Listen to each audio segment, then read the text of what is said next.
Assalamualaikum warahmatullahi wabarakatuh.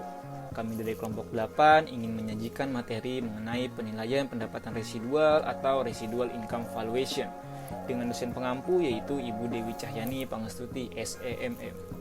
Kelompok 8 yang beranggotakan Inggit Setiadi dengan NIM 181111108, Viani Ilfiet Disandra dengan NIM 181111109, Sauma Zahwa Azhara dengan NIM 181111114, Rio Stiono Nugroho dengan NIM 181111116, dan Raihan Taufikur Rahman dengan NIM 181111119.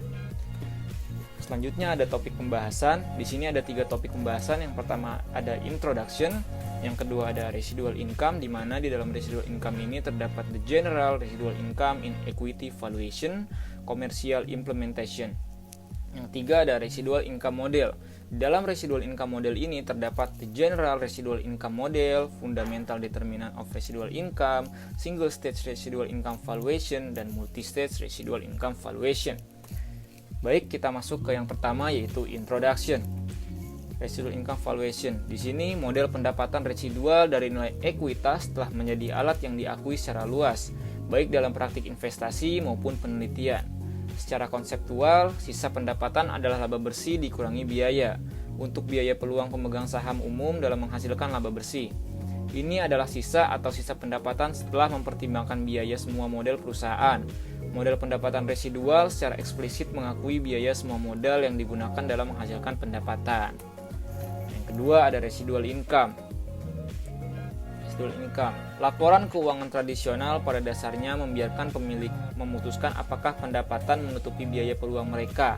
Sebaliknya, konsep ekonomi dari pendapatan residual secara eksplisit mengurangi estimasi biaya modal ekuitas. Konsep keuangan yang mengukur biaya peluang pemegang saham. Biaya ekuitas adalah biaya marginal ekuitas yang juga disebut sebagai tingkat pengembalian modal yang disyaratkan. Biaya ekuitas adalah biaya marginal karena merupakan biaya ekuitas tambahan, baik yang dihasilkan secara internal atau dengan menjual lebih banyak kepentingan ekuitas. Selanjutnya ada contoh 5.1 yaitu penghitungan penghasilan residual. Contohnya yaitu Axis Manufacturing Company Inc. atau AXC, perusahaan yang sangat kecil dalam hal kapitalisasi pasar, memiliki total aset senilai 2 juta euro yang dibiayai 50% dengan utang dan 50% dengan modal ekuitas. Biaya utang adalah 7% sebelum pajak. Contoh ini mengasumsikan bahwa bunga dapat dikurangi dari pajak sehingga biaya hutang setelah pajak adalah 4,9%. Biaya modal ekuitas adalah 12%. Perusahaan memiliki pendapatan sebelum bunga dan pajak atau EBIT sebesar 200.000 euro dan tarif pajak 30%. Penghasilan bersih untuk AXC dapat ditentukan sebagai berikut. EBIT senilai 200.000 euro, kemudian dikurangi biaya bunga 1 juta dikali 7% yaitu sama dengan 70.000, maka penghasilan sebelum pajaknya sama dengan 130.000 euro. Kemudian dikurangi lagi beban pajak penghasilan yaitu penghasilan pajak dikali tarif pajak sebesar 39.000, maka penghasilan bersihnya sama dengan 91.000 euro. Dengan penghasilan 91.000 euro, untuk memasukkan biaya modal ekuitas, hitung sisa pendapatan. Satu pendekatan untuk menghitung sisa pendapatan adalah dengan mengurangi biaya ekuitas, estimasi biaya modal ekuitas dalam bentuk uang, dari laba bersih. Hitung biaya ekuitas sebagai berikut. Biaya ekuitas sama dengan modal ekuitas dikali biaya modal ekuitas sama dengan 1 juta euro dikali 12% sama dengan 120.000 euro. Sebagaimana disebutkan, sisa pendapatan sama dengan laba bersih dikurangi biaya ekuitas sama dengan penghasilan bersih 91.000 euro dikurangi biaya ekuitas 120.000 euro. Maka penghasilan residualnya sama dengan minus 29.000 euro. AXC tidak memperoleh cukup uang untuk menutupi biaya modal ekuitas. Akibatnya, ia memiliki sisa pendapatan negatif. Meskipun AXC fees menguntungkan dalam arti akuntansi, itu tidak menguntungkan dalam arti ekonomi.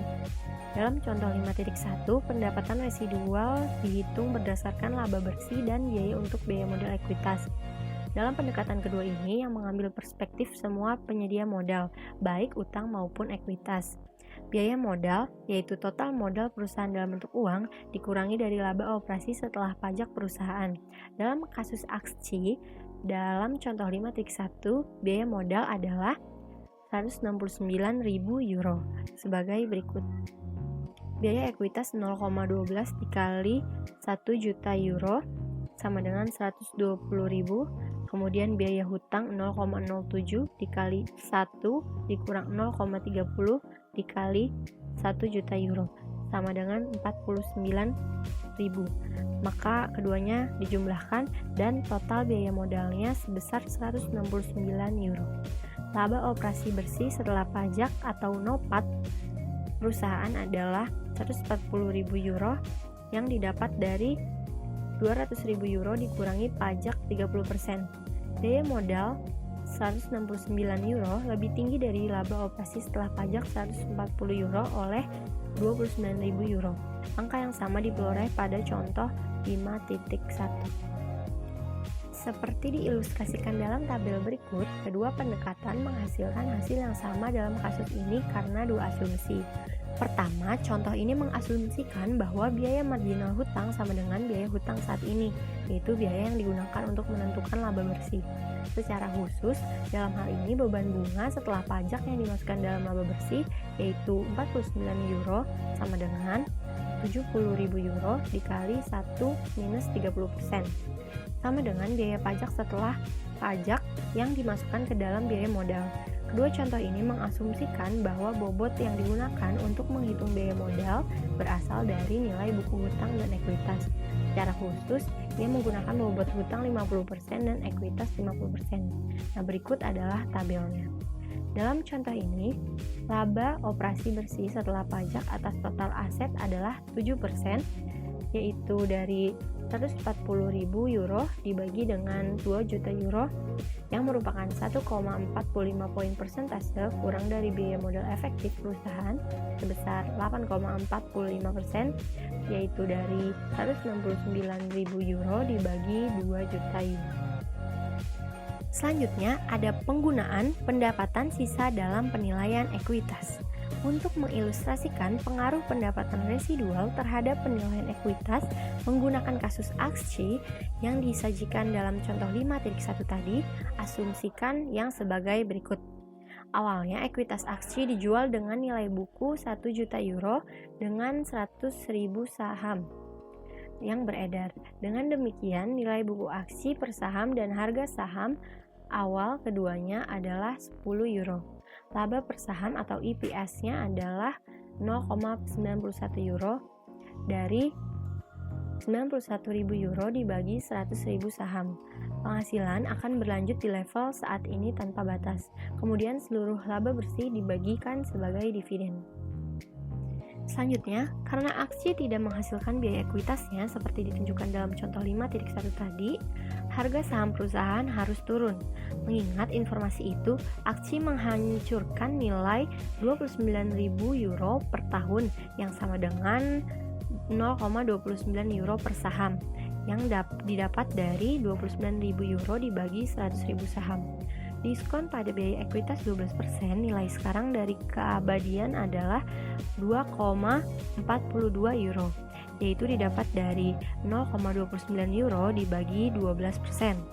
Harga saham saat ini dikurangi nilai sekarang dari nilai yang dihancurkan sama dengan 7,58 euro, yaitu hasil dari 10 euro dikurang dengan 2,42 euro. Nah, dengan EPS 0,91 euro, hasil pendapatan tepat 12% biaya ekuitas aksi ketika harga sahamnya 7,583333 euro dengan perhitungan misalnya 0,91 euro dibagi 7,583333 euro sama dengan 12%. Dengan harga saham 7,5833 euro, total nilai pada pasar ekuitas aksi adalah 758,333 euro. Ketika sebuah perusahaan memiliki sisa pendapatan negatif, saham diharapkan untuk dijual dengan harga diskon ke nilai buku. Dalam contoh ini, rasio harga ke buku atau P dibagi B aksi pada tingkat diskon dari nilai buku ini adalah 0,7583. Sebaliknya, jika aksi menghasilkan pendapatan residual positif, maka sahamnya harus dijual dengan harga premium sesuai nilai buku. Singkatnya, pendapatan residual yang lebih tinggi diharapkan dikaitkan dengan harga pasar yang lebih tinggi dan P dibagi B lebih tinggi, yang semuanya sama.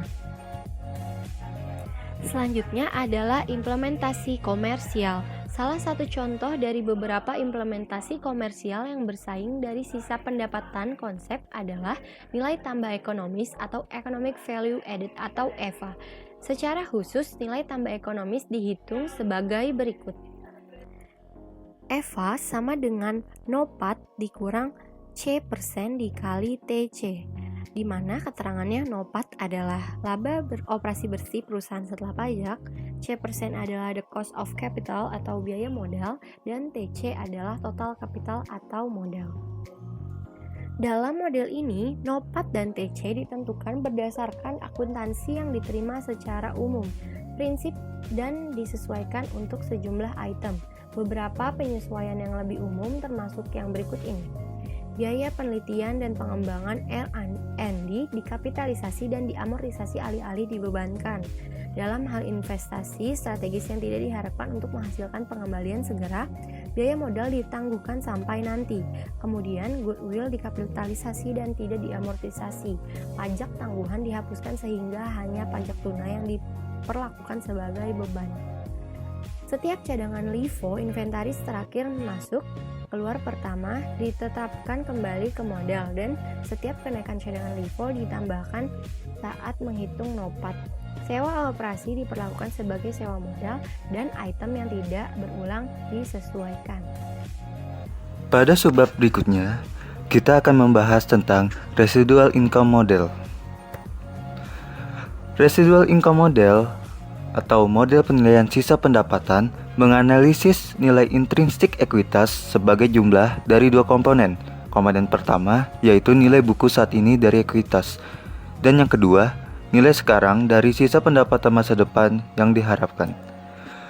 Berdasarkan model pendapatan residual, nilai intrinsik dari saham biasanya dapat dinyatakan sebagai berikut. V0 sama dengan B0 tambah sigma RI T dibagi 1 plus R T sama dengan B0 plus sigma RI T per 1 plus R T, di mana V0 merupakan nilai suatu saham hari ini, B0 nilai buku ekuitas per saham saat ini, BT nilai buku ekuitas per saham yang diharapkan setiap saat T. R diperlukan tingkat pengembalian investasi ekuitas. ET earning per share yang diharapkan untuk periode T. RIT penghasilan residual per saham yang diharapkan sama dengan ET min R BT min 1. Supaya lebih jelas, kita akan membahasnya pada contoh 5.2. Perakiraan penghasilan residual per saham. David Smith sedang mengevaluasi sisa pendapatan yang diharapkan pada akhir September 2007 dari Carrefour SA, operator hipermarket yang berbasis di Prancis dan format toko lainnya di Eropa, Amerika, dan Asia. Menggunakan beta yang disesuaikan 0,72 relatif terhadap indeks CAC 40, obligasi pemerintah 10 tahun dengan hasil 4,3% dan premi risiko ekuitas diperkirakan 7%. Smith menggunakan model penetapan harga aset modal atau CAPM untuk memperkirakan tingkat pengembalian yang disyaratkan oleh Carrefour. R 9,3%, 4,3%, 0,72 dalam kurung 7%. Smith memperoleh data berikut dari Bloomberg pada penutupan 24 September 2007. Harga pasar saat ini merupakan 48,83 euro. Nilai buku per saham pada tanggal 31 Desember 2006 yaitu 13,46 euro. Perkiraan penghasilan tahunan konsensus. Pada tahun 2007 ditemukan 2,71 euro. Pada tahun 2008 2,86 euro. Lalu perkiraan dividen per saham tahunan pada tahun 2007 yaitu 1,03 euro. Pada tahun 2008 1,06 euro. Pertanyaannya, berapa perkiraan penghasilan residual untuk tahun fiskal yang berakhir pada Desember 2007 dan untuk Desember menyelesaikan 2008. kasus di atas, awal-awal kita menghitung peramalan nilai buku per saham pada tahun 2007. Pertama, kita masukkan nilai buku awal, yaitu sebesar 13,46 euro. Lalu, kita masukkan perkiraan penghasilan per saham, yaitu 2,71 euro.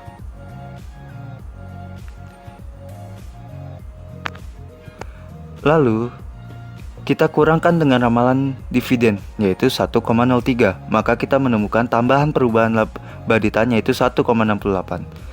1,68 ini kita tambahkan dengan nilai buku awal, yaitu 13,46. Maka, mendapatkan perkiraan nilai buku akhir per saham pada tahun 2007, yaitu 15,14 euro. Perkiraan nilai buku akhir per saham pada tahun 2007 ini kita masukkan sebagai nilai buku awal pada tahun 2008. Lalu, kita akan menghitung biaya ekuitas. Kita masukkan buku penutup awal nilai per saham, yaitu sebesar 13,46 euro.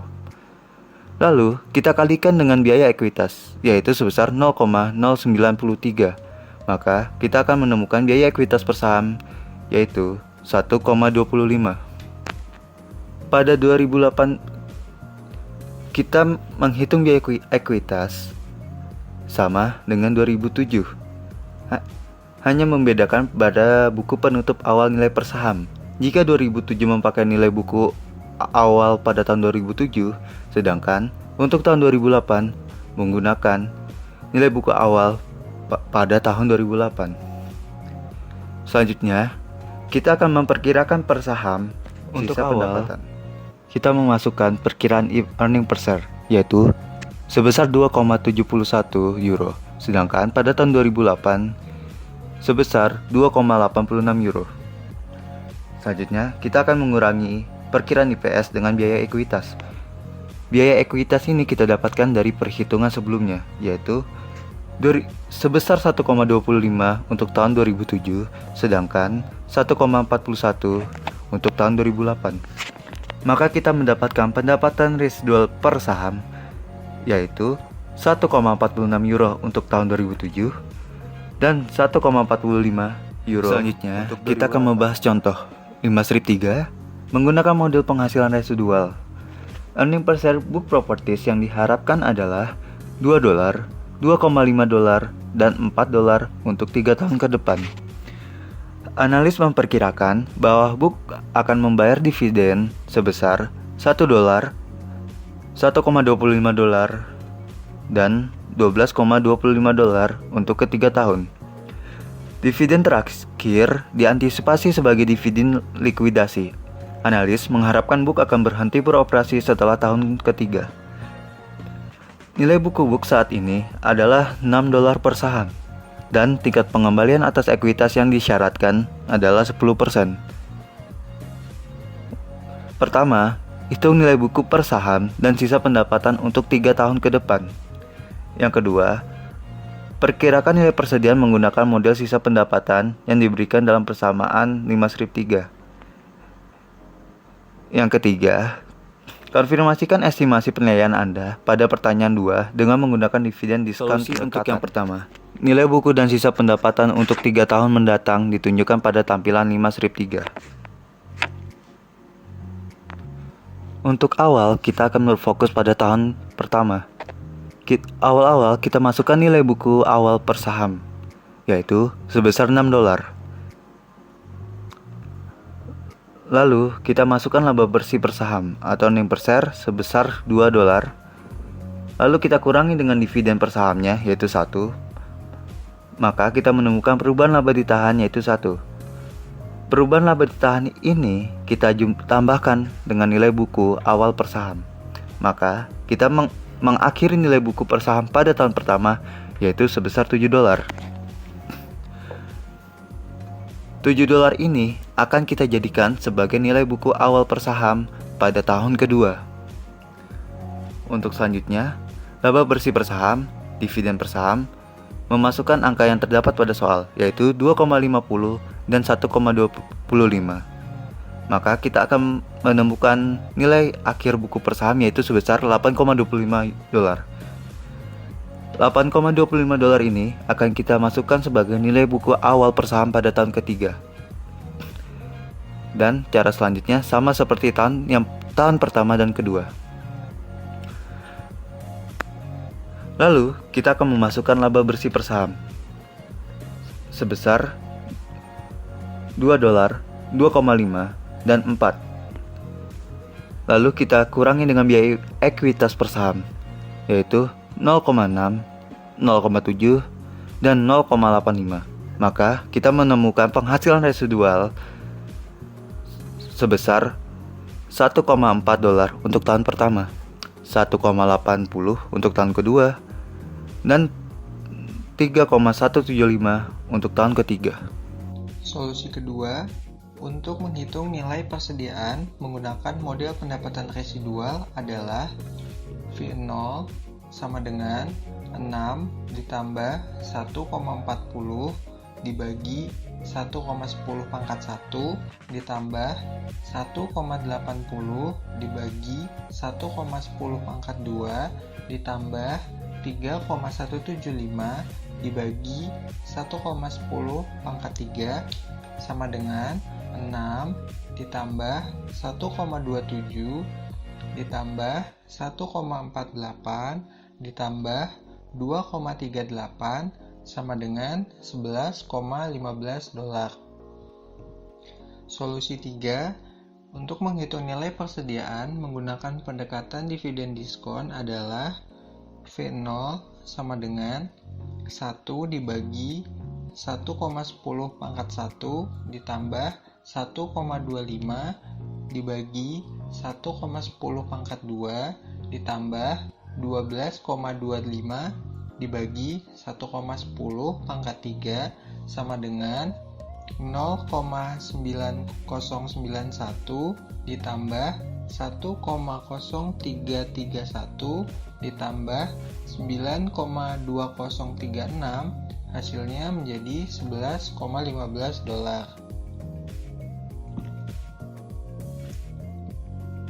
Model pendapatan residual umum. Di residual income model yang digunakan dalam praktik saat ini sebagian besar berasal dari karya akademik Olson tahun 1995 dan Feltham and Olson juga di tahun 1995 bersama dengan karya sebelumnya dari Edwards and Bell tahun 1961. Bahkan di Amerika Serikat, metode ini telah digunakan untuk menilai usaha kecil dalam kasus pajak sejak tahun 1920-an. Ungkapan umum untuk the residual income dapat dinyatakan sebagai berikut dengan keterangan VO sama dengan nilai intrinsik saham, B0 sama dengan nilai buku ekuitas saat ini per saham, ROE atau return on equity adalah pengembalian ekuitas, R itu adalah tingkat pengembalian yang diharapkan, lalu ada BT yaitu adalah nilai buku ekuitas yang diharapkan per saham. Contoh menggunakan model pendapatan residual. Buck Properties mengharapkan laba per saham sebesar $2, $2,5, dan $4 dan mengharapkan dividen per saham sebesar $1, $1,25, dan $12,25 untuk 3 tahun ke depan. Analis memperkirakan bahwa dividen terakhir adalah dividen likuidasi dan Buck akan berhenti beroperasi setelah tahun ketiga. Nilai buku per saham Buck saat ini adalah $6 dan perkiraan tingkat pengembalian ekuitas yang diperlukan adalah 10%. Dengan menggunakan data ini, perkirakan nilai saham Buck Properties menggunakan model pendapatan residual berupa ini dengan rumus yang tadi Maka untuk menilai valuasi saham serta peramalan residual income-nya, di sini tertera pada tabel ada tahun pertama, tahun kedua, dan tahun ketiga, di mana earning per share tahun pertama itu adalah $2, tahun kedua adalah $2,5, dan tahun ketiga adalah $4. Lalu divided by beginning book value per share itu dibagi 6 untuk di tahun pertama, tahun kedua adalah dibagi 7, dan di tahun ketiga adalah dibagi 8,25. Lalu kita mendapatkan return on equity sebesar 0,3 di tahun pertama, 0,35 di tahun kedua, dan 0,48 di tahun ketiga.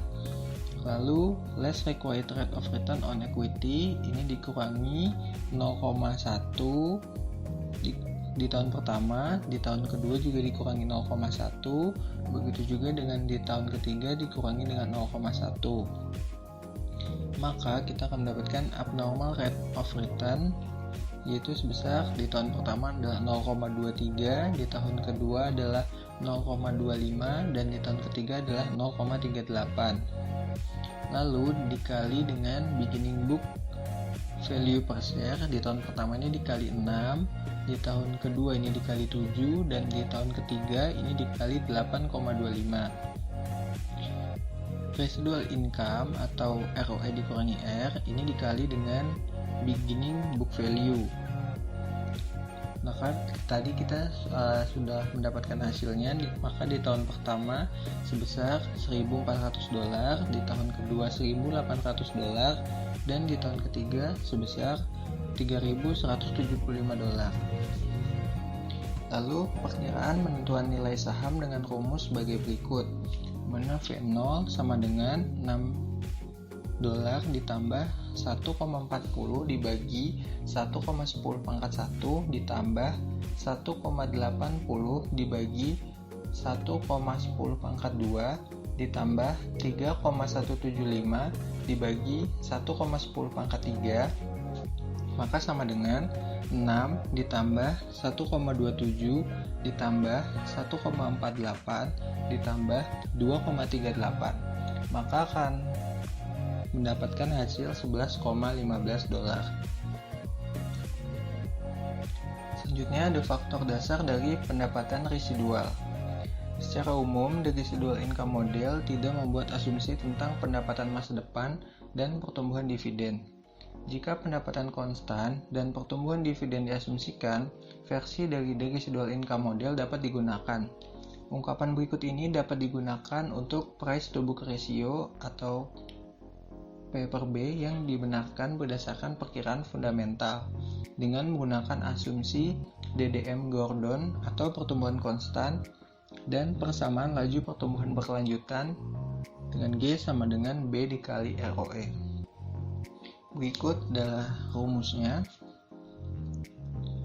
Lalu contoh soalnya, Palmetto Steel Incorporation atau PSI mempertahankan rasio pembayaran dividen 80% karena peluang ekspansi yang terbatas. Pengembalian atas ekuitas adalah 15%. Tingkat pengembalian yang diperlukan untuk ekuitas PSI adalah 12% dan tingkat pertumbuhan jangka panjangnya adalah 3%. Hitung price per book yang dibenarkan berdasarkan perkiraan fundamental konsisten dengan the residual income model dan asumsi tingkat pertumbuhan yang konstan. Nah, dengan G sama dengan B dikali ROE, maka sama dengan 1 dikurangi 0,80 dikali 0,15 sama dengan 0,20 dikali 0,15 sama dengan 0,03. Jadi, price per booknya sama dengan ROE dikurangi G dibagi R dikurangi G sama dengan 0,15 dikurangi 0,03 dibagi 0,12 dikurangi 0,03 sama dengan 0,12 dibagi 0,09, maka mendapatkan hasil 1,33. Residual income model yang ketiga adalah single stage residual income valuation, di mana model ini mengasumsikan bahwa perusahaan memiliki pengembalian ekuitas yang konstan dan tingkat pertumbuhan laba konstan sepanjang waktu. Model ini dapat digunakan untuk menilai ekspektasi pasar dari pertumbuhan pendapatan residual, yaitu tingkat pertumbuhan tersirat dengan memasukkan harga saat ini ke dalam model dan menyelesaikan tingkat pertumbuhan. Sehingga model ini memiliki persamaan V0 sama dengan B0 ditambah ROE min R per R min G dikali B0, di mana V0 merupakan nilai saham hari ini, B0 merupakan nilai buku ekuitas per saham hari ini, ROE atau Return on Equity merupakan tingkat pengembalian ekuitas, R merupakan tingkat pengembalian yang diharapkan, dan G atau Growth merupakan tingkat pertumbuhan. Contoh soal, Yosepio sedang mengevaluasi pembelian Canon Inc.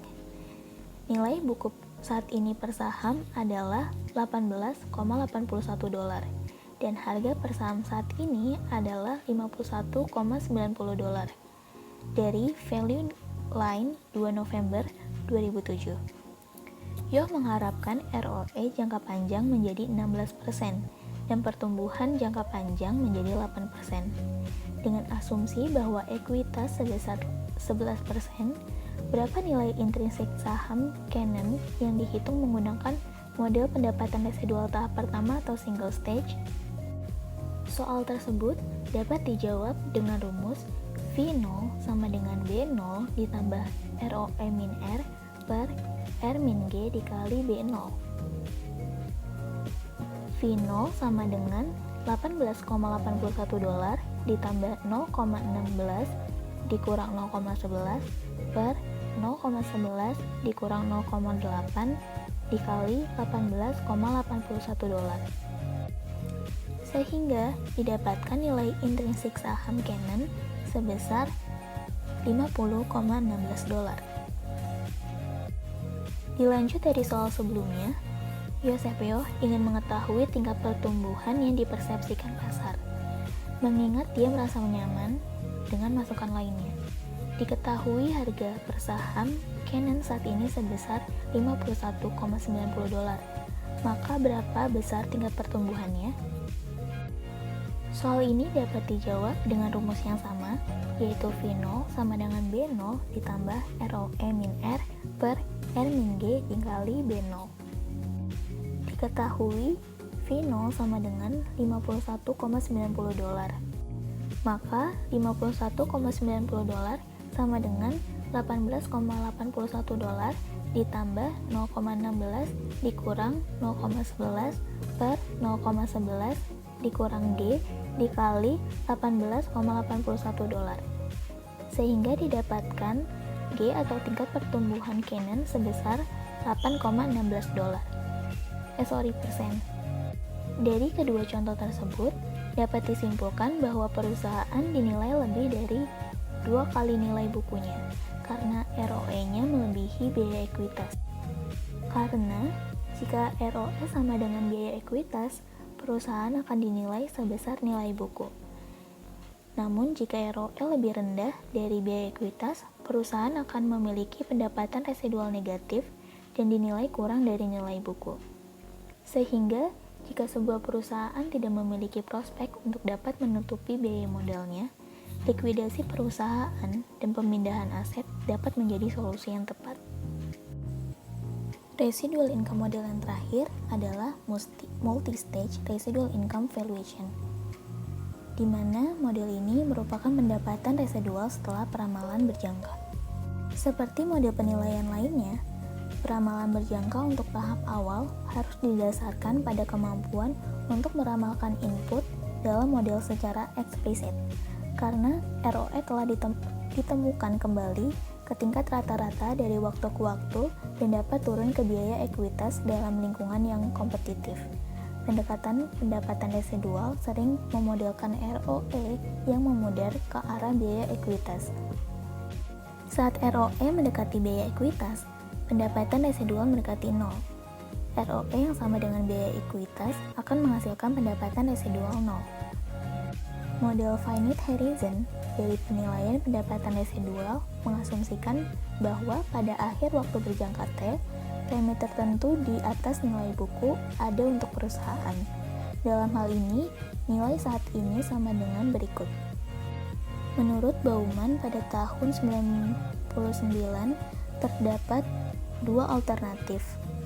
Alternatif yang pertama yaitu V0 sama dengan B0 ditambah sigma ET min RBT min 1 dibagi 1 plus R pangkat T ditambah PT min BT per 1 plus R pangkat T. Dan alternatif yang kedua yaitu V0 sama dengan B0 ditambah sigma ROET per dikurang R dikali BT min 1 per 1 plus R pangkat T ditambah PT min BT per 1 plus R pangkat T. Komponen terakhir di kedua spesifikasi mewakili premi atas nilai buku di akhir peramalan berjangka. Semakin lama periode peramalan, semakin besar kemungkinan pendapatan residual perusahaan akan menuju ke nol. Untuk periode peramalan yang lama, istilah terakhir ini dapat diperlakukan sebagai nol. Untuk periode peramalan yang lebih pendek, peramalan premi harus dihitung. Metode multistage lainnya mengasumsikan bahwa ROE menurun seiring waktu yang terjadi menjadi biaya ekuitas. Dalam pendekatan ini, ROE dapat secara eksplisit diramalkan setiap periode hingga mencapai biaya ekuitas. Perkiraan kemudian akan berakhir dan nilai terminal akan menjadi nol. Dekhow, Hutton, dan Sloan mempresentasikan analisis model pendapatan residual di mana pendapatan residual menurun dari waktu ke waktu. Hal ini dapat dilihat dari persamaan yang tertera. Model ini menambahkan faktor persistensi, yaitu antara 0 dan 1. Faktor kegigihan seseorang menyeratkan bahwa pendapatan residual tidak akan memudar sama sekali. Alih-alih, itu akan berlanjut pada tingkat yang sama tanpa batas waktu, yaitu selamanya. Faktor persistensi 0 menunjukkan bahwa sisa pendapatan tidak akan berlanjut setelah horizon perkiraan awal. Semakin tinggi nilai faktor persistensi, semakin tinggi aliran pendapatan residual pada tahap akhir. Dan semakin tinggi penilaian, semuanya sama. Sekian pembahasan video materi residual income dari kelompok kami. Kurang lebihnya mohon maaf. Terima kasih.